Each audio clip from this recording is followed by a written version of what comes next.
بسم اللہ الرحمن الرحیم۔ السلام علیکم ورحمۃ اللہ وبرکاتہ۔ محترم و معزز سامعین، آج جس کتابچہ کا ہم مطالعہ کریں گے اس کا عنوان ہے شادی اور اسلام، جسے ڈاکٹر وارث مظہری صاحب نے لکھا ہے۔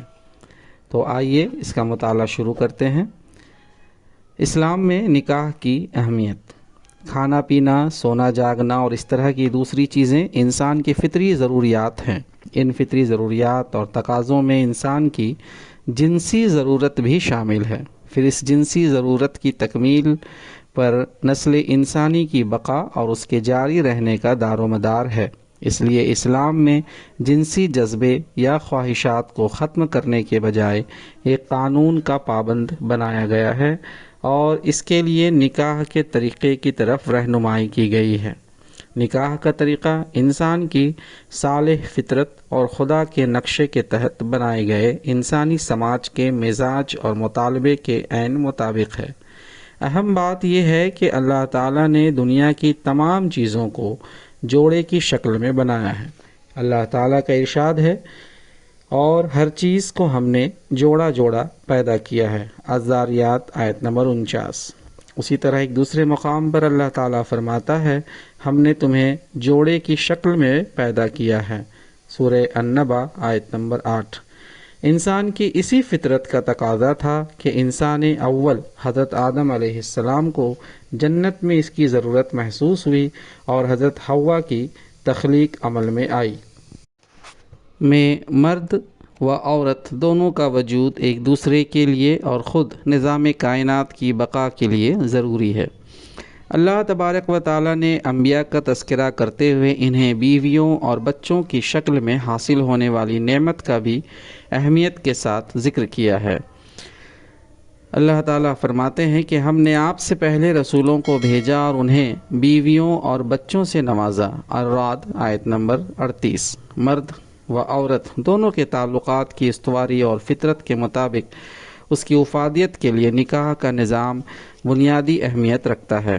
اسی لیے مختلف احادیث میں نکاح کی بار بار ترغیب دی گئی ہے۔ رسول اللہ صلی اللہ علیہ وسلم نے ارشاد فرمایا، 4 چیزیں حیا، عطر، مسواک اور نکاح انبیاء کی سنتیں ہیں۔ گویا انسان کی فطری اخلاقیات میں یہ بات شامل ہے کہ انسان نکاح کرے۔ آپ صلی اللہ علیہ وسلم نے ارشاد فرمایا، میں روزہ رکھتا ہوں اور افطار کرتا ہوں، نماز پڑھتا ہوں اور سوتا ہوں اور عورتوں سے نکاح کرتا ہوں، تو جو کوئی میری سنت سے اعراض کرتا ہے وہ ہم میں سے نہیں ہے۔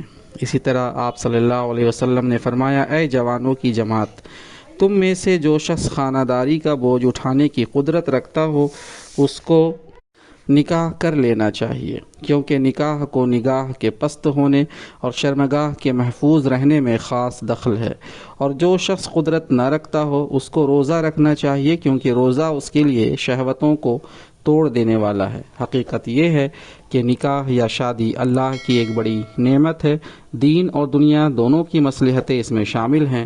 اگر نکاح کے صحیح تصور اور تقاضوں کو ذہن میں رکھتے ہوئے کیا جائے تو نکاح کا عمل ایک خالص عبادت بن جاتا ہے، جس کو بلا عذر ترک کرنا اسلام میں جائز نہیں ہے۔ قرآن میں اللہ کے نیک بندوں کی صفات کا تذکرہ کرتے ہوئے کہا گیا ہے کہ اللہ کے بندے اللہ سے یہ دعا کرتے ہیں کہ اے ہمارے رب، تو ہمیں ہماری بیویوں اور اولاد سے آنکھوں کی ٹھنڈک عطا فرما۔ الفرقان آیت نمبر 74۔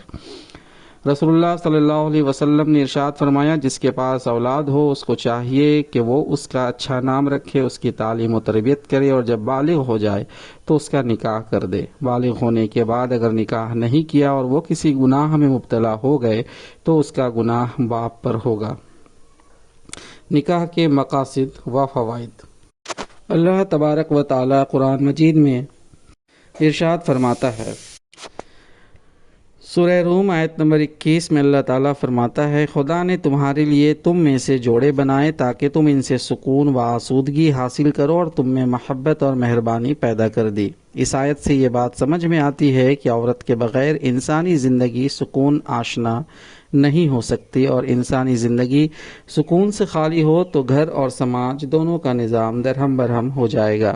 یہ ایسی حقیقت ہے جس کو سمجھنے اور سمجھانے کے لیے کسی باضابطہ دلیل کی ضرورت نہیں ہے۔ گویا نکاح کا ایک اہم مقصد فطری جذبے کی تسکین اور جنسی ضروریات کی تکمیل ہے۔ اس کے ذریعے انسان اپنے نفس کی خواہشات کی محدود اخلاقی دائرے میں رکھ کر پورا کرتا اور فساد اور بگاڑ میں پڑنے سے اس کی حفاظت کو یقینی بناتا ہے۔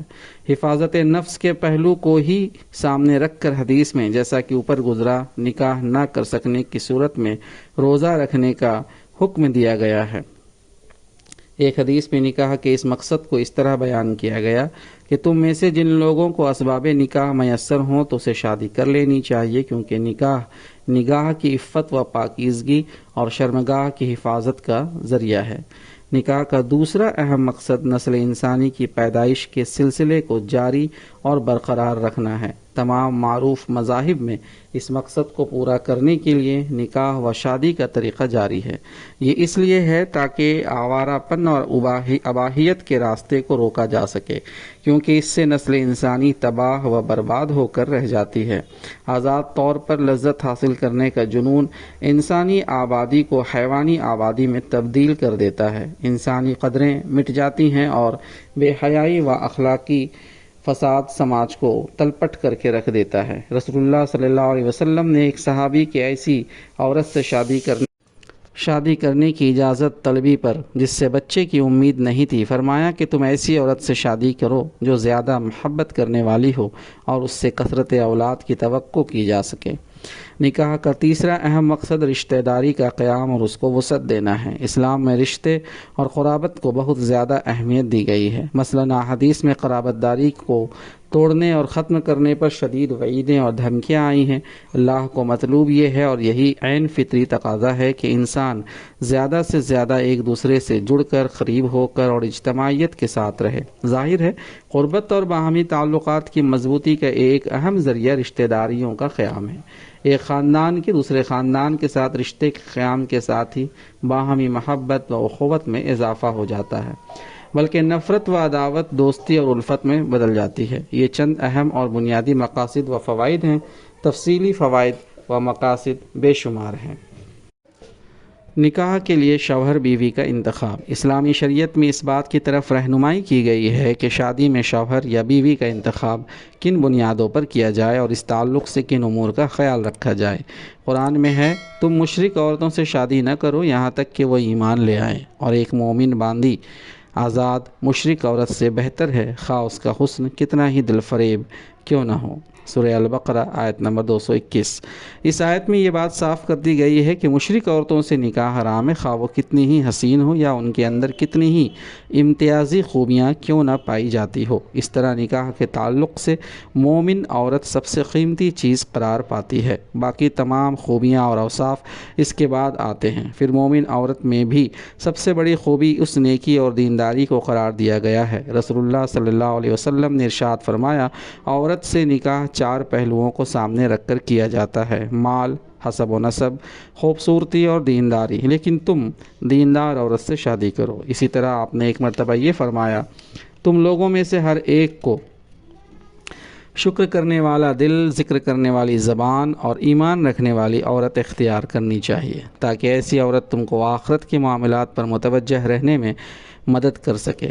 ان دونوں احادیث میں بیوی کے انتخاب میں دینی پہلو کو نگاہ میں رکھنے کی تاکید کی گئی ہے۔ رسول اللہ صلی اللہ علیہ وسلم کا ارشاد ہے، عورتوں سے ان کے حسن کی وجہ سے شادی نہ کرو، ممکن ہے کہ ان کا حسن ان کو ہلاکت میں ڈال دے، اور مال و دولت کی وجہ سے بھی ان سے شادی نہ کرو، ممکن ہے کہ ان کا مال ان کو گناہ و سرکشی میں مبتلا کر دے، بلکہ تم دین کی بنیاد پر ان سے شادی کرو۔ ایک ناک کٹی یا کان چھدی ہوئی کالی مگر دیندار عورت اور دوسروں کے مقابلے میں زیادہ افضل ہے۔ لیکن اسلام ایک ایسا مذہب ہے جو دین اور دنیا دونوں کی بھلائیوں کو جمع کرنے کی ترغیب دیتا ہے۔ یہی وجہ ہے کہ قرآن میں یہ دعا سکھائی گئی ہے کہ اے ہمارے رب، ہمیں دنیا میں بھلائی سے نواز اور آخرت میں بھی، اور عذاب جہنم سے ہماری حفاظت فرما۔ البقرہ آیت نمبر 201۔ چنانچہ متعدد احادیث میں بیوی کے انتخاب میں دنیاوی پہلو کو بھی سامنے رکھنے کی ہدایت کی گئی ہے، اور صحیح بات یہ ہے کہ یہ دنیاوی پہلو بھی دینی پہلو سے ہی جڑے ہوئے ہیں۔ آپ نے فرمایا کہ عورت ایسی ہونی چاہیے جس کو اگر شوہر دیکھے تو خوش ہو جائے یا وہ اسے خوشی سے بھر دے، جب وہ اس سے کچھ کہے تو وہ اس کی بات مانے اور وہ اپنے نفس اور مال میں اس کے ساتھ خیانت نہ کرے۔ لڑکے یا شوہر کے انتخاب کا بنیادی معیار بھی دین ہی ہے۔ رسول اللہ صلی اللہ علیہ وسلم نے ارشاد فرمایا، جب تمہارے پاس کوئی ایسا شخص پیغام نکاح بھیجے جس کا دین و اخلاق تمہاری نظر میں قابل اطمینان ہو تو لڑکی کا اس سے نکاح کرا دو۔ اگر تم ایسا نہ کرو گے تو زمین میں فتنہ اور بڑا فساد پھیل جائے گا۔ سب سے پہلے اس بات کا یقین ضروری ہے کہ جس لڑکے سے رشتے کی کوشش کی جا رہی ہے اس کے عقائد و افکار کیا ہیں۔ کہیں اسلام کے عقائد و مسلمات اور ضروریات دین کے خلاف اس کے اندر کوئی عقیدہ تو نہیں پایا جاتا۔ موجودہ دور میں جبکہ مسلمانوں میں اسلامی عقائد کو کمزور کرنے کی مختلف حلقوں کی طرف سے کوششیں کی جا رہی ہیں، نئی نسل کے بہت بڑے طبقے کی پرورش و پرداخت اور تعلیم سراسر غیر اسلامی اور مذہب مخالف ماحول میں ہو رہی ہے، اس بات کا یقین ضروری ہے۔ دوسرا پہلو لڑکے کے اخلاق و کردار کا ہے۔ جب تک وہ اچھے اخلاق و کردار کا حامل نہ ہو، دین سے رغبت رکھنے والا نہ ہو، یہ توقع نہیں کی جا سکتی کہ وہ بیوی کے حقوق کی اسی طرح رعایت کر سکے گا جس طرح قرآن و سنت میں اس کا حکم دیا گیا ہے۔ شادی سے پہلے منگیتر کو دیکھنا۔ حضرت ابو ہریرہ رضی اللہ تعالی عنہ فرماتے ہیں کہ میں رسول اللہ صلی اللہ علیہ وسلم کی خدمت میں تھا کہ ایک شخص نے حاضر ہو کر عرض کیا کہ میں نے ایک انصاری عورت سے نکاح کیا ہے۔ رسول اللہ صلی اللہ علیہ وسلم نے پوچھا کہ کیا تم نے اس کو دیکھ لیا ہے؟ اس شخص نے عرض کیا نہیں۔ فرمایا جاؤ دیکھ لو، کیونکہ انصار کی عورتوں میں کچھ ہوتا ہے، یعنی انصاری عورتوں کی آنکھیں چھوٹی ہوتی ہیں۔ ایک دوسری حدیث میں ہے کہ اس عورت کو دیکھ لو، تم دونوں کے درمیان محبت و الفت کے قیام و استحکام کے لیے یہ زیادہ مناسب ہے۔ اس طرح کی متعدد احادیث میں شادی سے قبل لڑکی کو دیکھنے کی اجازت دی گئی ہے، بلکہ بسا اوقات اس کی ترغیب دی گئی ہے۔ اس تعلق سے اہم بات یہ ہے کہ لڑکی کو دیکھنا تفریح، تباہ و دل لگی کے لیے نہ ہو، بلکہ خالص طور پر شادی کی نیت اور ارادے سے ہو۔ اگر پہلے سے ہی رشتے کو مسترد کر دینے کا ارادہ ہو تو اس صورت میں لڑکی کو دیکھنے کی اجازت نہیں ہے۔ رسول اللہ صلی اللہ علیہ وسلم کی حدیث اس سلسلے میں واضح ہے۔ آپ نے فرمایا، تم میں سے اگر کوئی کسی عورت سے منگنی کرے تو اسے دیکھ لینے میں کوئی مضائقہ نہیں، بشرطے کہ منگنی کے ارادے سے دیکھے، خواہ اس کی منگیتر کو اس کا علم نہ ہو۔ یہ اجازت اس لیے دی گئی ہے کہ باطنی خوبیوں کے ساتھ ساتھ ظاہری خوبیوں اور صفات کی بھی اسلام میں رعایت کی گئی ہے، کیونکہ انسان کی فطرت خوبصورت اور بے عیب چیز کی طرف کشش محسوس کرتی ہے۔ دوسرے اسلام میں مطلوب ہے کہ شادی دو دلوں اور خاندانوں کو الفت و محبت کے مضبوط بندھن میں باندھے۔ چنانچہ اگر ظاہری عیب و قباحت سے لا علمی کی صورت میں شادی ہوئی تو اس بات کا شدید امکان ہے کہ آگے چل کر باہمی تعلقات میں دراڑ پیدا ہو اور اس مقدس رشتے کی حرمت پامال ہو جائے۔ شادی کے تعلق سے آخری حد تک اس بات کا یقین ضروری ہے کہ لڑکا اور لڑکی ایک دوسرے سے شادی کے لیے رضامند ہو۔ لڑکی کی مرضی کو معلوم کرنا بھی والدین اور سرپرستوں پر فرض ہے۔ حضرت ابو سعید خدری رضی اللہ عنہ سے روایت ہے کہ آپ صلی اللہ علیہ وسلم نے فرمایا کہ عورتوں کا نکاح جب کہ وہ بالغ ہوں ان کی اجازت کے بغیر نہ کرو۔ یہ مرضی معلوم کرنا بھی اول مرحلے میں ہی ضروری ہے۔ رشتہ طے کر دینے کے بعد لڑکے یا لڑکی کو اطلاع دینا اور انہیں اپنی پسند کی تائید پر مجبور کرنا سراسر غیر اسلامی روش ہے۔ ہمارے معاشرے میں ایسے واقعات کی کثرت ہے۔ اس طرح ایک لڑکے اور لڑکیاں والدین یا سرپرستوں کی خواہش کے آگے گھٹنے ٹیکتے ہوئے شادی کر لیتے ہیں، لیکن آگے چل کر عموماً ایسی شادیوں کا انجام اچھا نہیں ہوتا۔ اگر طلاق کی نوبت نہ بھی آئے تب بھی باہمی تعلقات خوشگوار نہیں رہ پاتے اور دونوں کی زندگی عذاب بن کر رہ جاتی ہے۔ اگرچہ یہ بات بھی اپنی جگہ بالکل صحیح ہے کہ صرف لڑکے اور لڑکی کی مرضی اور پسند و ناپسند پر رشتے کو منحصر رکھنا نہ صرف یہ کہ خلاف مصلحت ہے، بلکہ حدیث میں شدید طور پر یہ تاکید وارد ہوئی ہے کہ لڑکی کا نکاح اس کے سرپرست کی نگرانی و سرپرستی میں ہی ہونا چاہیے۔ چنانچہ حضرت عائشہ رضی اللہ عنہا سے روایت ہے کہ آپ صلی اللہ علیہ وسلم نے فرمایا، اس سلسلے میں بڑوں کی رہنمائی ضروری ہے۔ آخر وہ بالغ لڑکی کے لیے اپنا رشتہ اپنے طور پر طے کر لینے کی بھی اجازت ہے اور ایسی شادی قانوناً منعقد ہو جاتی ہے، لیکن شرعی لحاظ سے یہ شدید طور پر ناپسندیدہ عمل ہے۔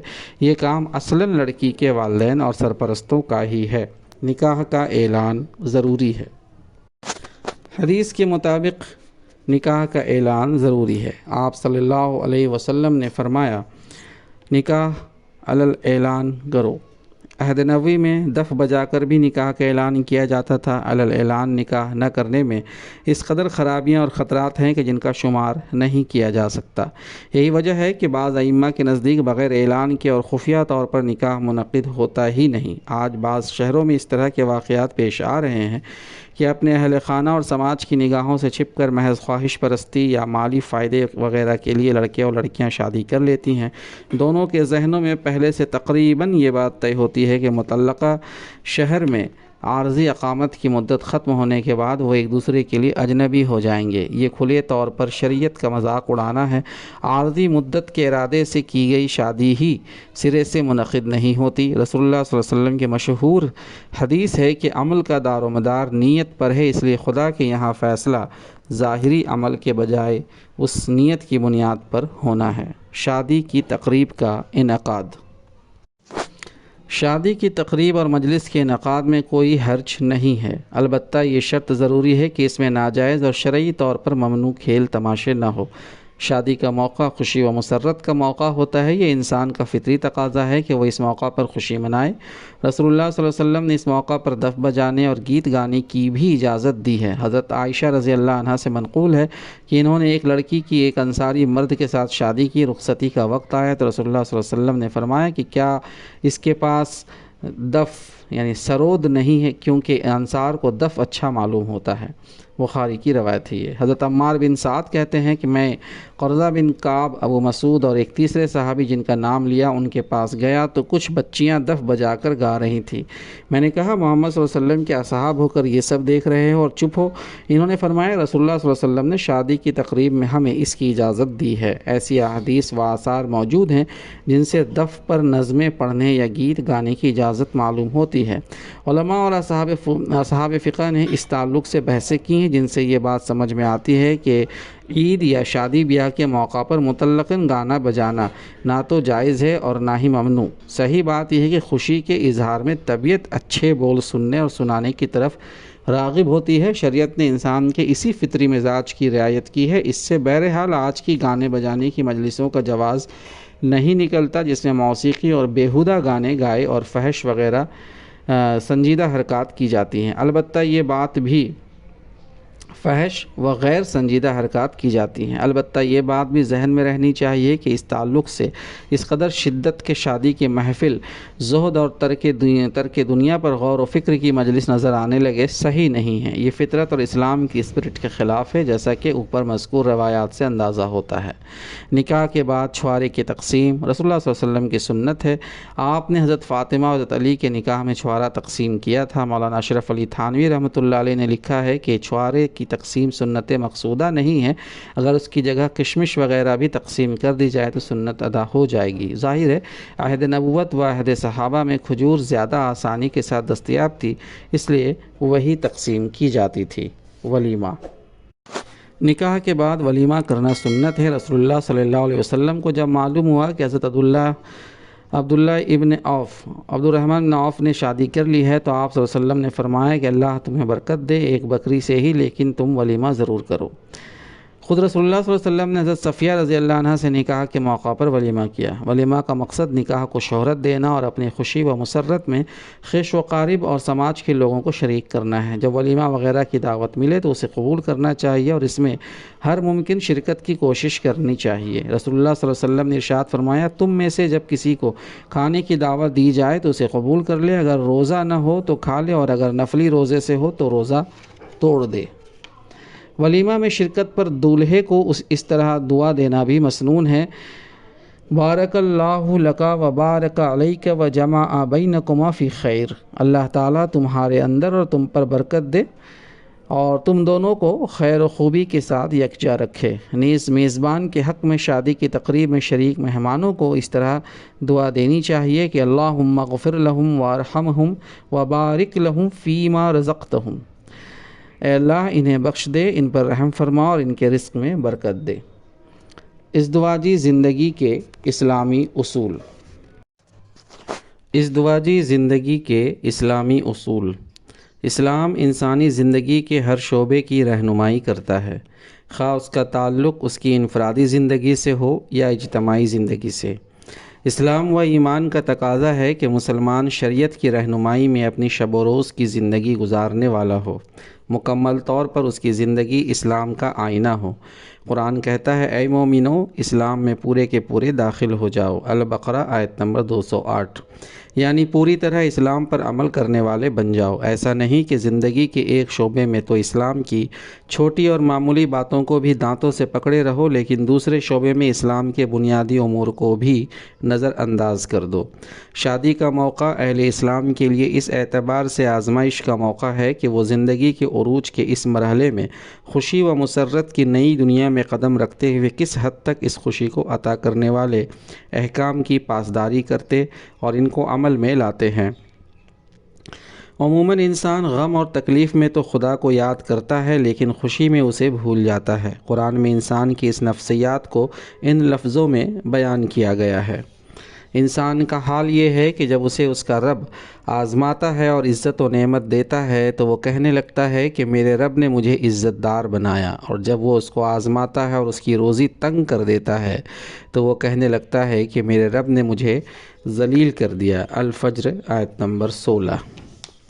اس لیے زندگی کے اس نئے اور انتہائی اہم مرحلے کو شروع کرتے ہوئے ہر مسلمان کو آخری حد تک خدا کے احکامات کی پیروی کی کوشش کرنی چاہیے اور اللہ تعالیٰ سے خیر و برکت کی دعا کرنی چاہیے۔ اس دعاجی زندگی کے اہم اسلامی اصولوں کی پیروی میں سب سے اہم اور بنیادی چیز شوہر و بیوی میں سے ہر ایک کو دوسرے کے تعلق سے اپنے فرائض اور اس کے حقوق کو پہچاننا اور اس کی رعایت کرنا ہے۔ اس وقت صورتحال یہ ہے کہ اپنے حقوق اور اختیارات پر تو زیادہ زور دیا جاتا ہے لیکن دوسروں کے تعلق سے عائد ہونے والی ذمہ داریوں سے غفلت برتی جاتی ہے، بلکہ جان بوجھ کر ان سے دامن بچانے کی کوشش کی جاتی ہے۔ حقیقت یہ ہے کہ شوہر اور بیوی ازدواجی زندگی کی گاڑی کے دو پہیوں کی طرح ہے۔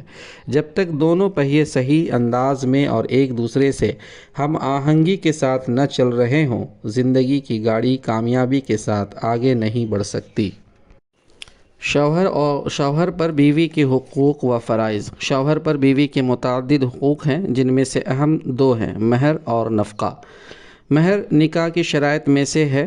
مہر کے بغیر نکاح کا کوئی تصور نہیں۔ اسلام سے قبل بھی مہر کا تصور دوسرے مذاہب میں پایا جاتا تھا لیکن اسلام نے منضبط کیا اور اسے ایک اصولی اور فطری شکل دی۔ مہر کی حقیقت کو اچھی طرح سمجھنا ضروری ہے۔ اس کے متعدد مقاصد ہیں۔ ایک مقصد عورت کو مالی تحفظ فراہم کرنا۔ ایک عورت اپنے والدین کے گھر کو چھوڑ کر جہاں اسے ہر طرح کی سہولت و آسانی میسر ہوتی ہے ایک نئے گھر میں آتی ہے جو اس کے لیے اجنبی ہوتا ہے۔ اس لیے زندگی کے اس نئے سفر کی راہ پر قدم آگے بڑھانے کے لیے زاد راہ کے طور پر اس کے پاس ایسے مال کا ہونا ضروری ہے جس پر خود اس کا اختیار ہو، جس کو وہ اپنی مرضی کے مطابق خرچ کر سکے یا اس کی سرمایہ کاری کر سکے۔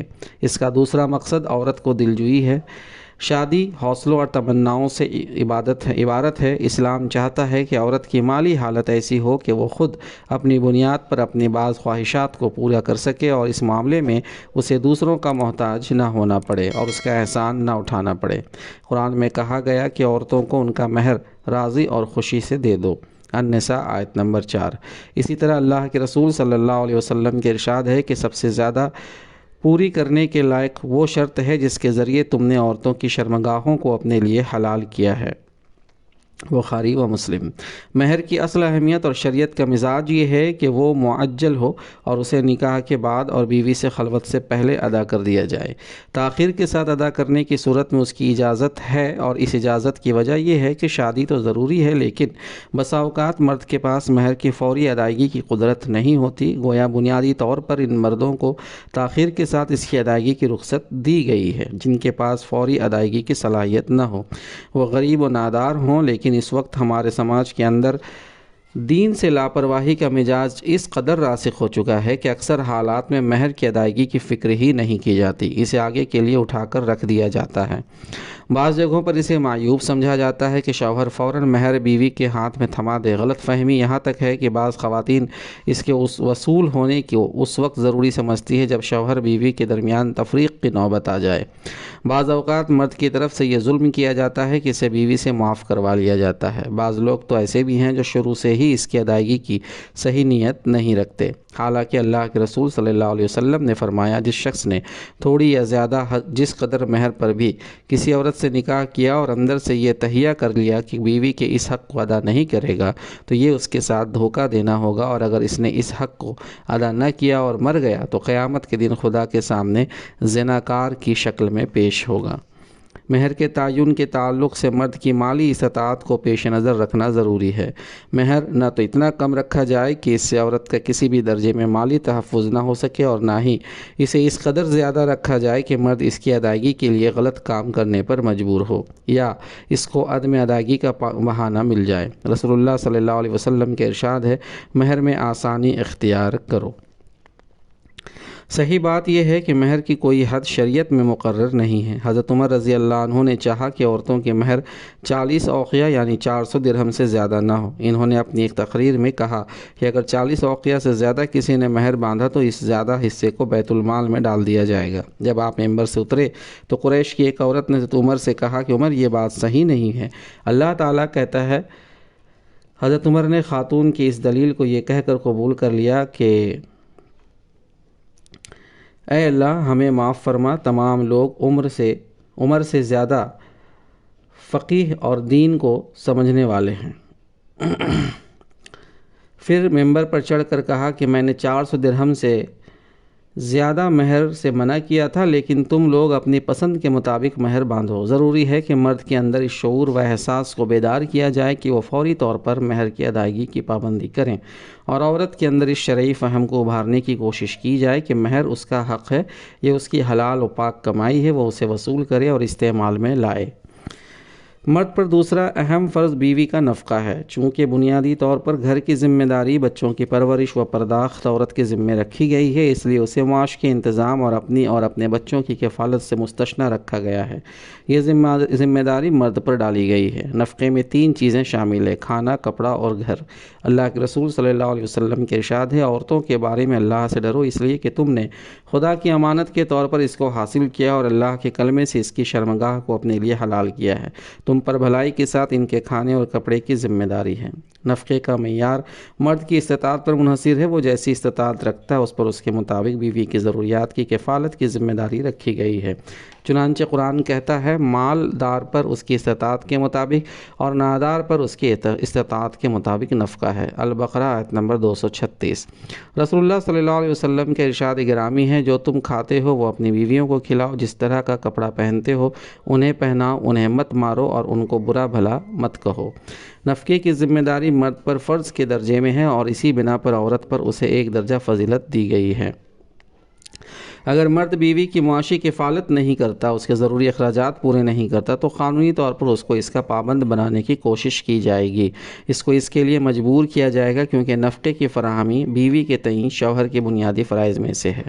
ان 2 اہم قانونی فرائض کے بعد بہت سے اخلاقی فرائض ہیں جن کی ادائیگی شوہر سے مطلوب ہے۔ جب تک شوہر ان کو ادا نہیں کرتا وہ شریعت کی نظر میں مجرم ہے، خدا کے یہاں اسے اس کی کوتاہیوں اور جرموں کی سزا مل کر رہے گی۔ ان فرائض میں سب سے اہم عورت کے ساتھ حسن سلوک اور منصفانہ برتاؤ ہے۔ اس پر گفتگو اگلے صفحات میں آ رہی ہے۔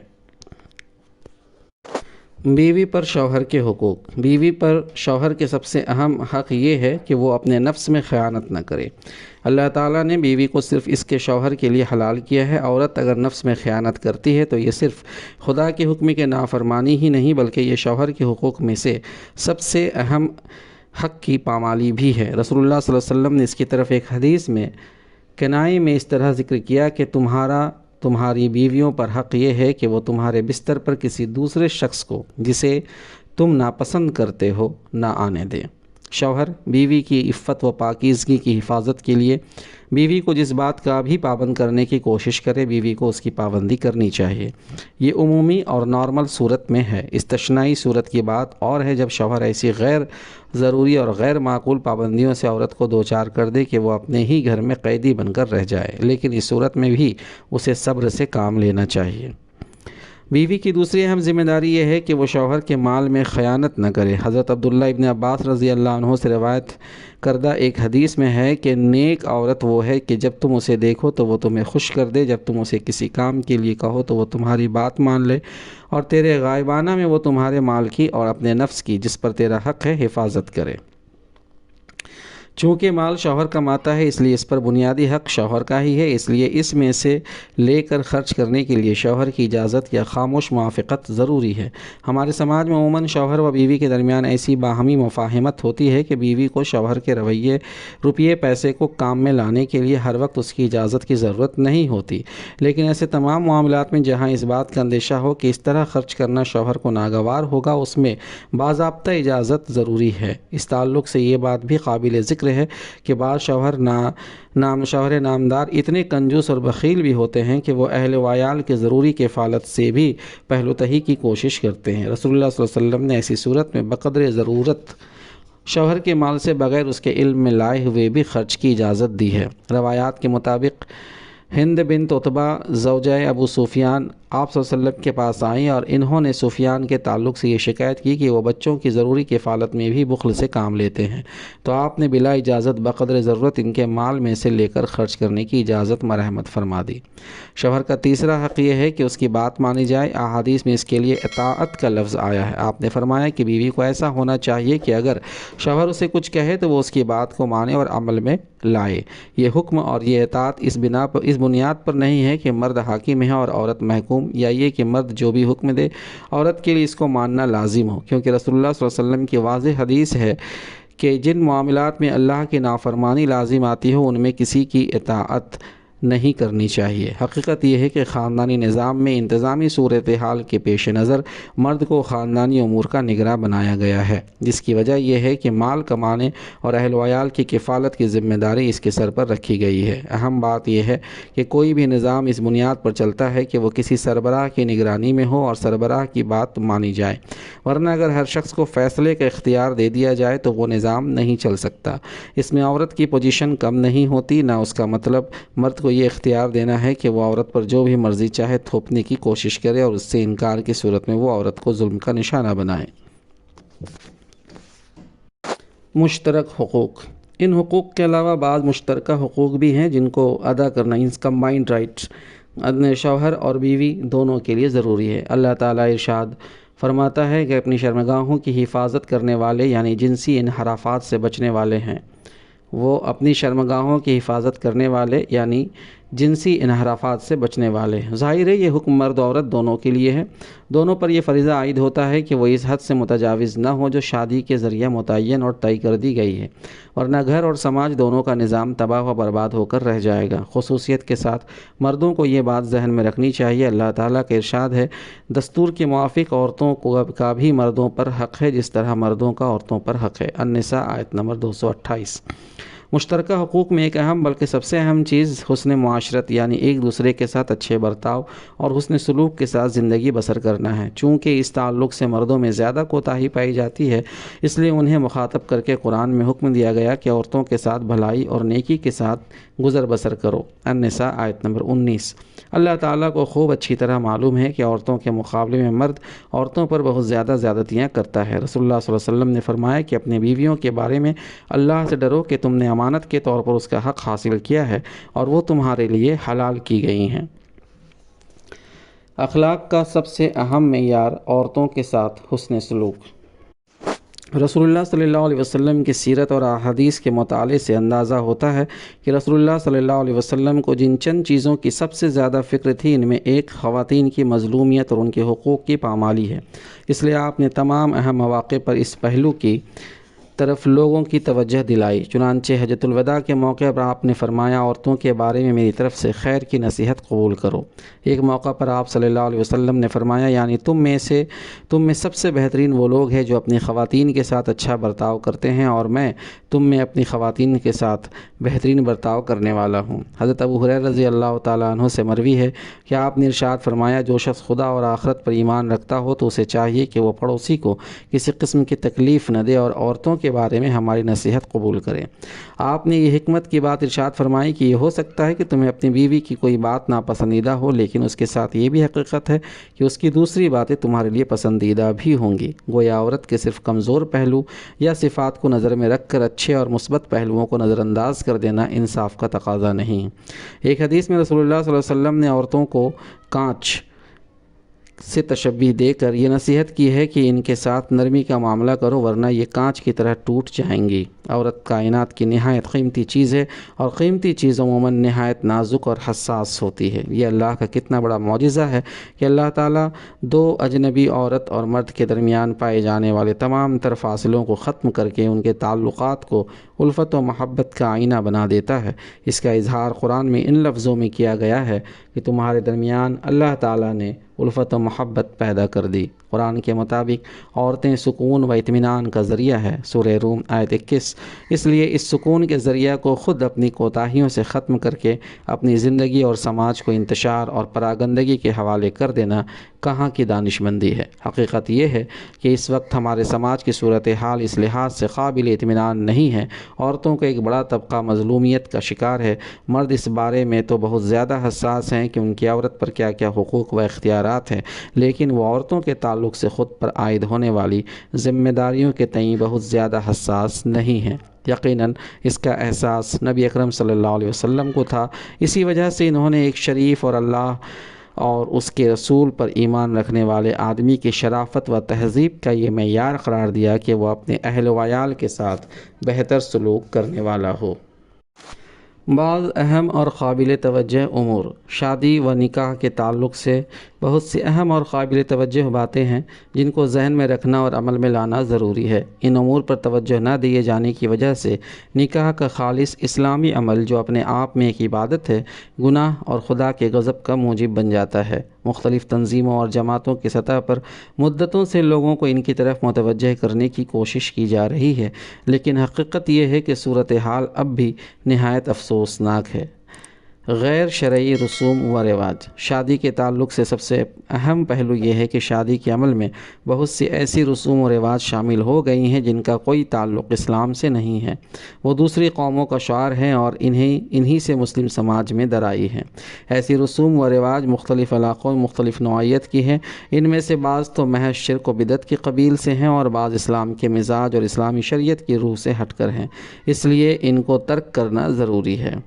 شادی کے تعلق سے یہ پہلو اس وقت بہت زیادہ توجہ کا طالب ہے، فضول خرچی۔ رسول اللہ صلی اللہ علیہ وسلم کے ارشاد ہے کہ سب سے خیر و برکت والا نکاح وہ ہے جو خرچ کے اعتبار سے سب سے آسان ہو۔ شادی کی تقریبات کے تعلق سے فضول خرچی کے ایسے مظاہر سامنے آتے ہیں جن پر عقلیں دنگ رہ جاتی ہیں۔ مسلم گھرانے کی شادیوں کے ایسے درجنوں واقعات ہیں جو اخبارات کی زینت بنتے رہے ہیں اور جن کی یہاں مثال کے طور پر پیش کیا جاتا ہے، لیکن اس کی ضرورت اس لیے محسوس نہیں ہوتی کہ یہ پہلو سماج کے اکثر حساس افراد پر بالکل واضح ہیں۔ شادی بلا شبہ خوشی کا موقع ہوتا ہے، اس کا تقاضا ہوتا ہے کہ گھر کی ایک حد تک زیب و زینت کر لی جائے، کھانے پینے اور مہمانوں کی ضیافت میں بھی وسیع النظر فی اور سخاوت کا مظاہرہ کیا جائے، لیکن اس کو فضول خرچی کی حد تک نہیں جانا چاہیے۔ قرآن میں فضول خرچی کرنے والوں کو شیطان کا بھائی کہا گیا ہے۔ بہت سی شادیوں کے مواقع پر بے انتہا فضول خرچیوں کو دیکھ کر محسوس ہوتا ہے کہ اللہ کے بندے شیطان کے بھائی بن گئے ہیں۔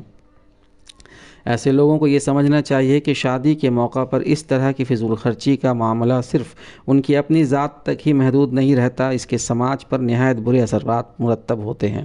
فضول خرچی کا عمل رواج کی شکل اختیار کرتا چلا جاتا ہے اور اس طرح وہ کم پیسے والوں کے لیے وہاں وبال جان بن جاتا ہے۔ دوسری طرف زندگی اور سماج کے دوسری ضروری اور قابل توجہ شعبے وہ ان فضول خرچیوں سے متاثر ہوتے ہیں اور بے التفاتی کا شکار ہو کر رہ جاتے ہیں۔ دکھاوا اور فخر۔ شادی میں بہت سی چیزیں محض دکھاوے اور فخر کے طور پر کی جاتی ہے۔ اس کا مقصود محض شہرت اور تعریف حاصل کرنا ہوتا ہے، حالانکہ اللہ کے رسول کی حدیث سے کہ جو شخص دکھاوے اور شہرت کی غرض سے کوئی کپڑا پہنے گا، خدا تعالیٰ اسے قیامت کے دن دلت کا لباس پہنائے گا۔ معاف کیجیے گا، یہ حدیث غالباً یہاں دلت کا لباس کی جگہ یہاں مجھے جو حدیث ملی وہ یہ ہے کہ رسوائی کا کپڑا پہنائے گا۔ اسی طرح ایک دوسری حدیث میں ہے کہ جس شخص کے دل میں ذرہ برابر بھی کبر ہوگا وہ جنت میں داخل نہ ہوگا۔ اس لیے فخر اور دکھاوے کی نفسیات شادی کے مذہبی عمل کو دنیا داری کا نمونہ بنا دیتی ہے۔ بعض لوگ تو شہرت و ناموری کے لیے اپنی حیثیت سے کئی گنا شادی کے لین دین اور لوازمات میں خرچ کر دیتے ہیں۔ جہیز اور تلک۔ شادی کی ایک بڑی بلا جہیز کی رسم ہے۔ اس رسم نے لڑکی کے خاندان پر وہ ظلم ڈھایا ہے کہ بہت سے خاندانوں میں لڑکیوں کی شادی اس لیے وقت پر نہیں ہو پا رہی ہے کہ ان کے والدین مطلوبہ جہیز فراہم کرنے سے قاصر ہیں۔ اب جہیز کے ساتھ نقد رقم کے مطالبے کا رواج بھی زور پکڑ گیا ہے۔ یہ بات خوب اچھی طرح سمجھ لینی چاہیے کہ مطالبے کے ساتھ جو بھی چیز لڑکی والوں سے لی جائے وہ سراسر حرام و ناجائز ہے۔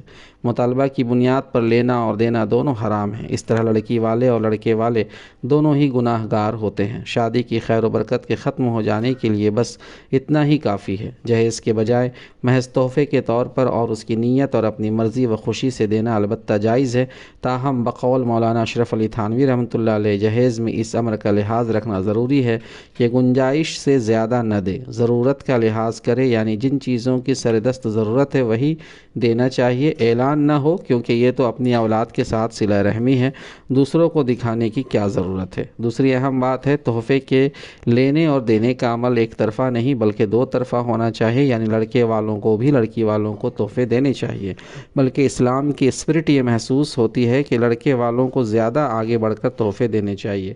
رسول اللہ صلی اللہ علیہ وسلم کا ارشاد ہے کسی انسان کا مال اس کی دلی مرضی کے بغیر حلال نہیں۔ اس لیے لڑکے اور لڑکی دونوں کے اہل خانہ کو چاہیے کہ وہ ہر حال میں دوسرے فریق کی خوشحالی اور استطاعت کو سامنے رکھے، لیکن اگر تحائف کے تبادلے سے جہیز و تلک کی غلط فہمی کا اندیشہ ہو تو راقم کے خیال میں انہیں نہ دینا ہی زیادہ بہتر ہے۔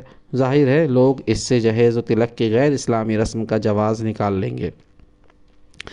شادی کے خرافات میں سر فہرست ناچ گانا ہے۔ اگرچہ فی زمانہ شریف گھرانوں میں اس میں کمی آئی ہے، تاہم اب بھی وہ ہمارے سماج میں سرایت کیے ہوئے ہیں۔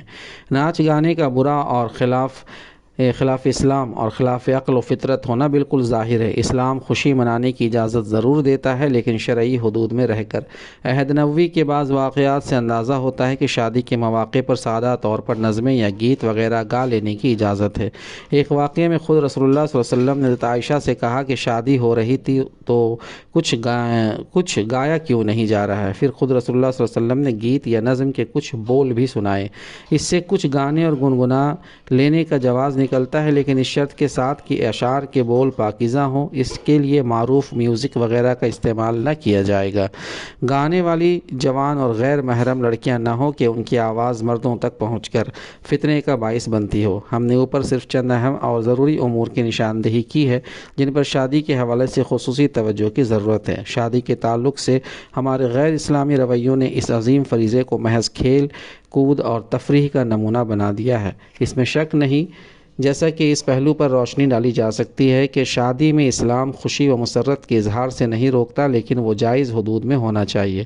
افسوس کی بات یہ ہے کہ شادی بیاہ کے تعلق سے ہمارے اندر بہت سی وہی خرابیاں جگہ بنا چکی ہیں جو غیر اسلامی معاشرے کی پہچان ہیں۔ بہت سے مسلم گھرانوں کی شادیوں کو دیکھ کر یہ فرق کرنا مشکل ہوتا ہے کہ یہ مسلم گھرانے کی شادی ہے یا غیر مسلم گھرانے کی۔ ہمارے اوپر فرض کے درجے میں یہ ذمہ داری عائد ہوتی ہے کہ ہم شادی جیسے اسلامی فریضے کو اسلام کی روح کے مطابق اس طرح انجام دیں کہ وہ دوسری قوم کے افراد کے لیے نمونہ اور اس کی ہدایت کا ذریعہ بن جائے۔